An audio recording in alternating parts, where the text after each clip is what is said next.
Who among us hasn't envisioned a big, tightly knit family? Furthermore, if this family abides by divine laws and conscience, upholds ethical values and integrity, you can count yourself fortunate. Yet what happens when, residing in such a family, you one day unexpectedly feel like an outsider? So much of an outsider that they are willing to dispose of you through the most intricate means. Before you stands a typical American family, dedicating all their spare time to the church's service. Those familiar with the Staudts always had high praise for them. Individuals sought to support them both materially and spiritually. However, to everyone's astonishment, it was later uncovered that the family concealed a horrific secret. Among the devoted followers resided a malevolent entity, which was miraculously halted in its tracks. Diana and Mark Staudt had cherished each other since their youth, eager to finish high school to begin their lives together. They wed at a tender age, acquired a quaint house in Springfield, Missouri, and welcomed 4 children.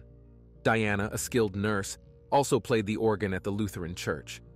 Mark, on the other hand, was the lead vocalist and guitarist for a local blues band called A Game with Fate, which struggled to gain popularity and financial success.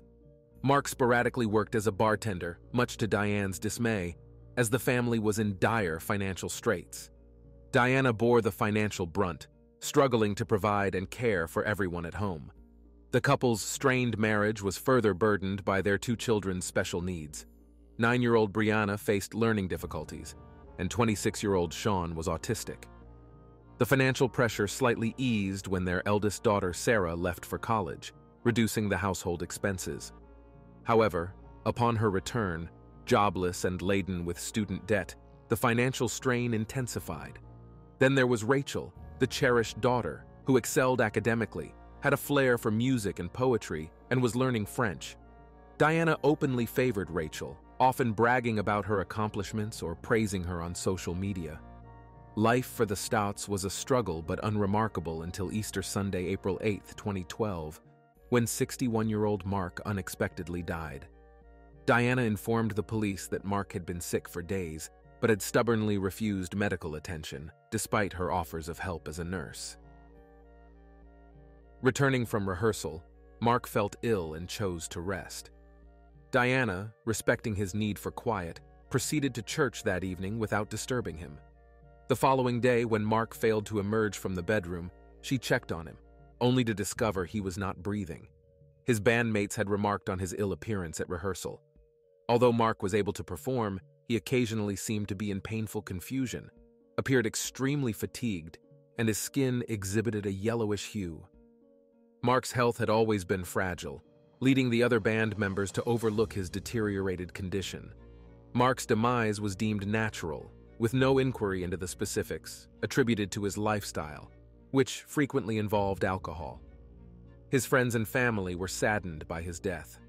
However, they observed Diana's relatively calm demeanor at the cremation. Diana explained that both she and Mark had faced serious illnesses frequently.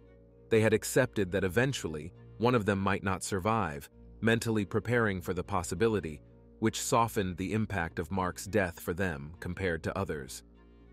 Following Mark's death, Diana received a $20,000 life insurance payout and relocated to a larger, more attractive house in a different neighborhood with her children. At the time, Brianne was 9 and had a learning disability.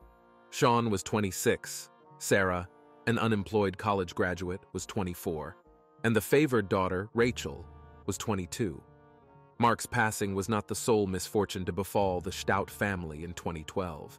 Shortly after the patriarch's death, the family of 5 was reduced to 4 when Diana discovered her eldest son, Sean, dead on his bedroom floor, in the bloom of his youth. Diana reported to the police that Sean had been displaying symptoms akin to a severe cold or flu, including diarrhea, nausea, body aches, and fever for about 3 weeks. He also suffered from headaches and, according to his mother, experienced seizures during periods of amnesia. The presence of dried blood around Sean's mouth raised questions among the police as to why Diana, a nurse aware of his worsening condition, had not sought hospital care or called for a doctor. Diana's justification that her son had refused hospital treatment and she did not want to coerce him due to his adulthood struck them as peculiar for a concerned parent. Sean's passing, much like his father's, was deemed natural, and once more, observers noted the mother's apparent indifference towards the calamity. When a neighbor spotted the medical examiner's vehicle in the driveway, he went over to Diana to inquire about the situation. Diana responded quite casually that her son had passed away that day. She showed no emotional response. Her demeanor was not reminiscent of a bereaved mother mourning the loss of her offspring, despite him being of adult age. Even more peculiar was her conduct following her son's burial. Diana didn't arrange any commemorative service for Sean. No death notice was published in his honor, as if his memory merited no acknowledgement. The young man was simply incinerated, and existence proceeded as though he had never been a part of the Staudt household. In 2013, the Springfield Police Department was tipped off by an unnamed source who claimed to be intimately familiar with Diana and her household. This informant hinted at a deeply troubling aspect concerning the recent deaths, alleging Diana had deceived law enforcement. Both deceased individuals were discovered with desiccated blood near their necks, experiencing eerily similar ends, which seemed far from coincidental. During this period, one of Diana's daughters, 24-year-old Sarah, fell critically ill at home, despite having no prior health issues, necessitating a thorough investigation by the authorities. Sarah began to show symptoms identical to those of her father and brother, including acute bodily aches, with her condition deteriorating rapidly. Diana relocated Sarah to Sean's former bedroom, fearing that if Sarah were to pass away in her own room, it would become unlivable for others. Previously, Rachel had used Sean's room but was tormented by nightmares.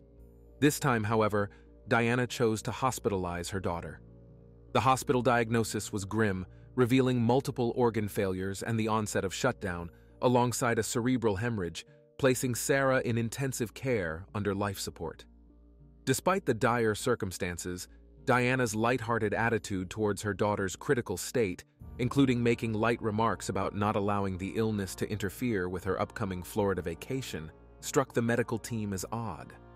Her indifference suggested a chilling possibility that Sarah's condition might have been intentionally caused. The anonymous tip grew increasingly credible as all medical examinations to pinpoint the illness came back inconclusive, compelling detectives to reinterrogate Diana about her involvement.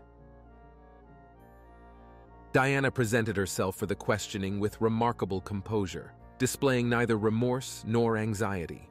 In an effort to put her at ease and encourage openness, the officers started with queries she had faced before. Throughout the conversation, they sensed she was either concealing something significant or engaging in deliberate falsehoods. The moment Diana offhandedly mentioned antifreeze, the investigators perked up, pressing her for details. Staudt then astonishingly asserted that Mark and Sean had both taken their own lives by ingesting antifreeze. The detectives, seizing on this, suggested that Sarah might have emulated her brother and father's actions. They posited that Diana's forthrightness could not only potentially save her daughter, but also dispel any lingering doubts. Contrary to expectations, Diana quickly crumbled, delivering a chilling admission. The inception of Diana and her favored 22-year-old daughter Rachel's sinister plans began during a conversation about how much easier life would be without their familial troubles. They fantasized about a life devoid of Mark, who was seen as a burden to Diana, Sean, whose autism led to challenging behaviors, Sarah, who accumulated college debt that the family had to cover, and finally, Brianne, who struggled with a learning disability. The notion of removing these burdens from their lives transitioned from a mere jest to serious consideration and ultimately to meticulous planning. The duo deliberated over various methods to discreetly eliminate the family members they deemed problematic, labeling them as detriments to their well-being. Their overarching goal was to ensure any action taken was both silent and untraceable. The decision to take Sarah to the hospital was driven by Diana's desire to avoid the unpleasant odors associated with in-house death. As they plotted, suffocation, an assortment of pills and other means were considered before they settled on antifreeze for its simplicity, cleanliness, and low suspicion level as their method of choice. Their preparation phase included online research for antifreeze that lacked the typical bitter taste to ensure their scheme remained undetected. They eventually found and purchased a tasteless variant online, solidifying their plan. Diana's grievances extended beyond the financial burdens imposed by her husband. She was also fed up with his volatile temper and lethargy. The love that once existed between them had deteriorated into bitterness, fueling her resolve to act. Mark, the husband, unknowingly became the first victim of this macabre plan, as Diana and Rachel began to lace the sports drink he frequently consumed with antifreeze, despite his lack of interest in athletics. His health gradually deteriorated, presenting symptoms akin to a common cold, which failed to raise suspicions among those around him until he tragically never awoke one morning. Originally, Diana's scheme was motivated by the desire to claim insurance money and rid herself of what she considered a parasitic presence in her life. However, the seamless execution of their plan emboldened the duo to contemplate further actions to streamline their living situation. They proceeded to mix tasteless antifreeze into the beverages of Sean and Sarah. Given Sean's already fragile health, the poison took effect more rapidly on him. Recognizing that simultaneous deaths would draw undue attention, they strategically delayed Sarah's intended demise to the following year. Following Diana Staudts' shockingly callous confession, she was promptly arrested, and law enforcement secured a search warrant for her residence in Springfield. Within the home, authorities discovered a diary belonging to Rachel, Diana's accomplice and favored daughter, which contained entries that shed further light on their heinous acts. The inaugural entry in Rachel's diary, penned months before Mark's demise, expressed a detached sorrow over the forthcoming deaths of her father and brother Sean. She anticipated the difficulty of adapting to their absence, but remained optimistic about the future. The cold, emotionless tone in which she chronicled these impending losses stunned the investigating officers, prompting them to bring Rachel Staudt in for questioning regarding the calamitous occurrences within her family. Initially, Rachel adopted the guise of an ignorant casualty of the situation, but this facade quickly crumbled once detectives confronted her with her diary's contents. Her subsequent account revealed that she was as complicit as her mother, Diana, in the macabre plot to eliminate their family members. Rachel displayed a chilling apathy when discussing their plans, driven not by personal grievances, but by a desire to alleviate her mother's perceived burdens. Rachel's recounting largely mirrored Diana's, albeit with notable discrepancies. Contrary to her mother's claims, Rachel insisted that the scheme extended beyond merely dispatching Mark. While Sean's behavior troubled Diana, Rachel initially opposed targeting her brother, advocating instead for his placement in a care facility. Despite these disagreements, Diana, unwilling to endure the challenges posed by Sean's condition and behavior, proceeded without her daughter's consent, persisting in poisoning him with antifreeze. It took 3 excruciating weeks for Sean to succumb to the effects. Diana observed her son's decline with a chilling indifference, maintaining the lethal regimen until his demise. Rachel professed shock over Sean's death, mirroring their father's fate, which led to a cautious pause before they resumed their plan with Sarah, waiting 9 months before attempting to poison her again. Sarah was depicted by her sister as inherently indolent, showing little interest in contributing financially or assisting with household chores, spending her days watching YouTube videos in her room. Her excessive curiosity was also noted as a contributing factor to her targeted fate. The narrative diverges when discussing Brienne, the youngest daughter.